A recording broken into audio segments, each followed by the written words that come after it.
it reminds me of, in a way, of the 60s, of what we went through. Back then, I think we were a nation that was a little naive, and until Kennedy got shot, there was such hope. And then Kennedy was shot. You had Martin Luther King shot.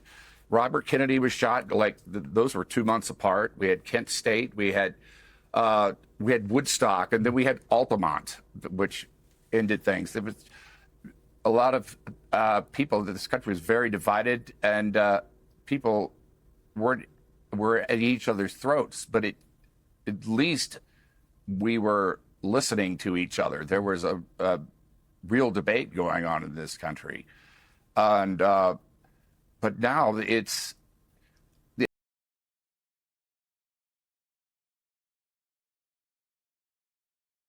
This gentleman's part of his security team.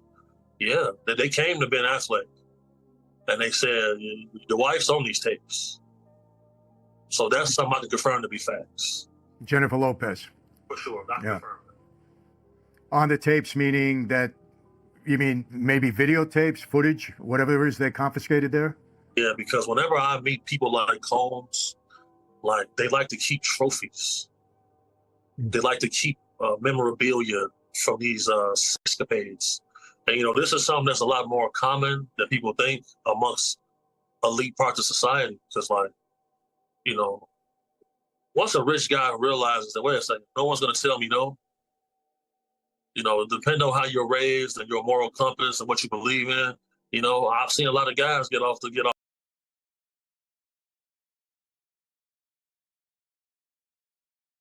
Season. He's had an ongoing feud with one of the league's best pitchers since they were teammates in college, and after a meltdown in a minor league playoff game and public beef with his major league catcher, he was traded. He responded by releasing a diss track.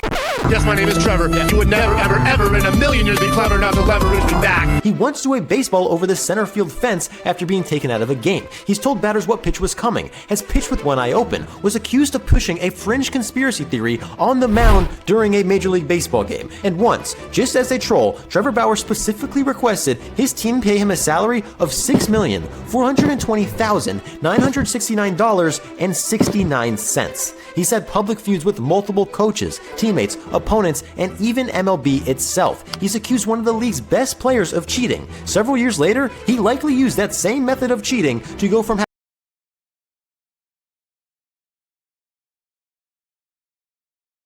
He's one of the greatest players in the world. He went to the finals with Djokovic and can currently be seen on Netflix's Breakpoint. It's Australia's own Nick Kyrgios. Ladies and gentlemen. Appreciate it, guys. First question. Yes, what percentage of people pronounce your last name properly the first time around? 0%. Actually, zero? But you have a Greek on set here, right?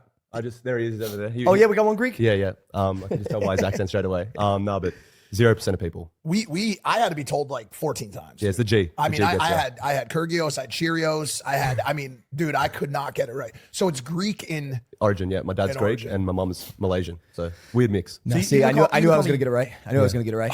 I watch you, bro. Because my girlfriend, I had a brand new girlfriend last year, pretty excited about it. Yeah. And she was a big tennis fan. And she's like, this guy is really fucking entertaining to watch. He gets emotional and then he kills.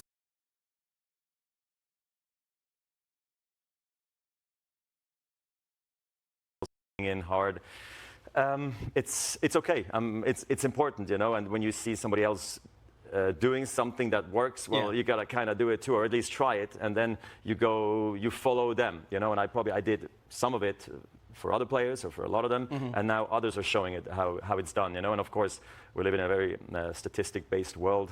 We love our statistics, and we love breaking records and who's the greatest and all that stuff. So you come out, you just won a Grand Slam, or you're just world number one, and the first question is, so how long you want to stay world number one? Like, when are you going to win the next Grand Slam? What's your next win? Instead of actually enjoying it. And it's a bit of a problem, I think. Instead of enjoying it, we have to move on too quickly. And one Wimbledon victory would have been plenty for me, and ended up going on and winning several, but it was...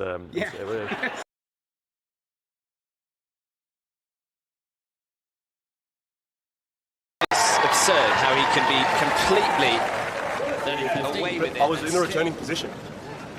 I was ready to return. You're not ready, Nick. We don't. Says who? Only because you can't play tennis. No, you're don't not assume ready. how I can play. If you're not there. No, I'm ready. I'll return. I can hit the ball with this. Okay, Nick. Well, I'm going to make a decision. My decision is if you're standing there, wrapping your grip, you're not but ready. I'm standing in the return position. Am I not? You're standing in the yes. But Okay, you're not thank you. ready. That's it. No, that's You're it. not No, ready. that's it. You just said it. I'm standing in the return position. But not ready. So I'm standing in the return position. I wasn't ready. 15 left.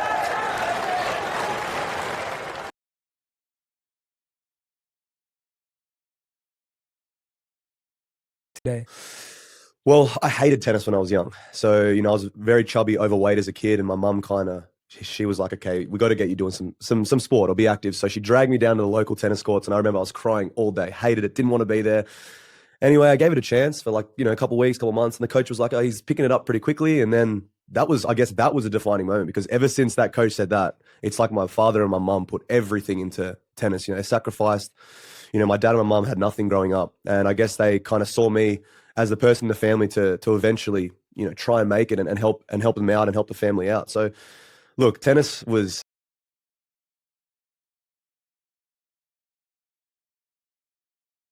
One with children. It depends. If your kid's bad, then it's a fuck no for me. But are your kids? Yeah, no, they're great. Yeah. Yeah, they're You got how many? amazing. I have 6. Yeah, I might be opposed to that. Yeah, no, I thought you. I have 2. So I you have just. 2. I was oh, just okay. saying. I was about to say you only showed start 2. off. Well, if you say 6 and then you bring it down to 2, that feels like you don't really have that many. Yeah. Yeah. Order the tacos, man. You have What Lexi, can you get us a server, Yeah, let's get a server here. please? Lexi, go find a server somewhere. It's my sister. How you doing? It's your future little sister-in-law. Yeah. Yeah. Do you have anyone who would date her? While we're on the topic. Yeah, one of my partners would definitely take her down for sure. She half Mexican too. Yeah, I think she got less than me.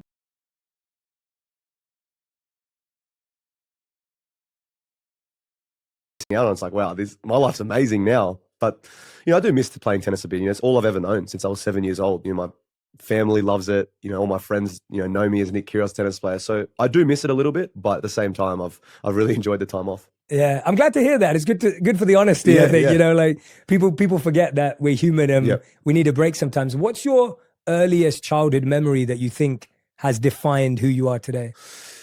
Well, I hated tennis when I was young. So, I was very chubby, overweight as a kid, and my mum she was like, okay, we got to get you doing some sport or be active. So she dragged me down to the local tennis courts, and I remember I was crying all day, hated it, didn't want to be there.